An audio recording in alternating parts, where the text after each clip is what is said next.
Hi friends, welcome to my morning routine. ನಾನು ಬೆಳಗ್ಗೆ ಎದ್ದಿದ ತಕ್ಷಣ ಫಸ್ಟು ಬ್ರಷ್ ಮಾಡಿಬಿಟ್ಟು ಬಿಸಿನೀರನ್ನ ಕುಡಿತೀನಿ. ಇಲ್ಲ ಅಂತಂದರೆ ನನ್ನ ದಿನಾನೇ ಸ್ಟಾರ್ಟ್ ಆಗೋದಿಲ್ಲ.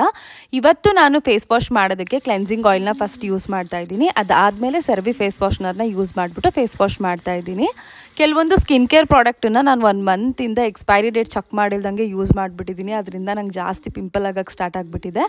ಏನೂ ಮಾಡೋಕ್ಕಾಗಲ್ಲ, ಸ್ವಲ್ಪ ದಿವಸದಲ್ಲಿ ಹೋಗುತ್ತೆ. ಬಟ್ ನೆಕ್ಸ್ಟ್ ಟೈಮ್ ಕರೆಕ್ಟಾಗಿ ಎಕ್ಸ್ಪೈರಿ ಡೇಟ್ನ ಚೆಕ್ ಮಾಡಿಬಿಟ್ಟು ಯೂಸ್ ಮಾಡ್ತೀನಿ. ನೀವು ಕೂಡ ಆ ಮಿಸ್ಟೇಕ್ ಏನಾದರೂ ಮಾಡ್ತಾ ಇದ್ದರೆ ಕರೆಕ್ಟಾಗಿ ಎಕ್ಸ್ಪೈರಿ ಡೇಟ್ನ ಚೆಕ್ ಮಾಡಿಬಿಟ್ಟು ಯೂಸ್ ಮಾಡಿ.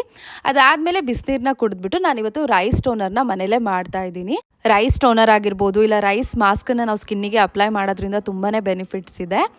ಸೊ ನಾನು ಮನೇಲೇ ಮಾಡ್ಕೊಂಡು ಯೂಸ್ ಮಾಡ್ತಾ ಇದ್ದೀನಿ. ಆ್ಯಂಡ್ ಅದನ್ನು ಸ್ಟ್ರೈನ್ ಮಾಡಿದಾಗ ಸ್ವಲ್ಪ ರೈಸ್ ಬರುತ್ತೆ. ಸೊ ಅದನ್ನು ಕೂಡ ನಾನು ಫೇಸಿಗೆ ಅಪ್ಲೈ ಮಾಡ್ಕೊಂಡಿದ್ದೀನಿ. ಅದಾದಮೇಲೆ ಮನೇಲೇ ನಾನು ವೆಜಿಟೇಬಲ್ ಎಲ್ಲ ಹಾಕಿ ಆಮ್ಲೆಟ್ ಮಾಡಿಬಿಟ್ಟು, ಇವತ್ತು ಸ್ವಲ್ಪ ಗ್ರಾಸರಿ ಶಾಪಿಂಗ್ ಇತ್ತು, ಹೊರಗಡೆ ಬಂದಿದ್ದೀವಿ. ಹೊರಗಡೆ ತುಂಬ ಸ್ನೋಫಾಲ್ ಆಗ್ತಾಯಿತ್ತು.